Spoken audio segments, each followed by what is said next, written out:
आपल्या छत्रपती संभाजी महाराजांच्या असणाऱ्या एकंदरीत व्यक्तिमत्वाच्या संदर्भात किंवा त्यांच्या असणाऱ्या शौर्याच्या संदर्भात अनेक मंडळींनी आपली मतं इथं व्यक्त केली।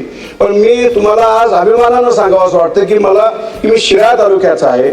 शिराळा तालुक्यामध्ये भुईकोट किल्ला आहे की ज्या भुईकोट किल्ल्यावरती शेवटचा लढा हा छत्रपती संभाजी महाराजांना वाचवण्याचा झाला होता आणि त्या भुईकोट किल्ल्यावरती एक अत्यंत चांगलं मोठं अशा पद्धतीचं शौर्य स्मारक व्हावं ही मागणी आम्ही मागच्या वेळेस सुद्धा केली होती। ती अर्थसंकल्पामध्ये मान्य सुद्धा झालेली आहे।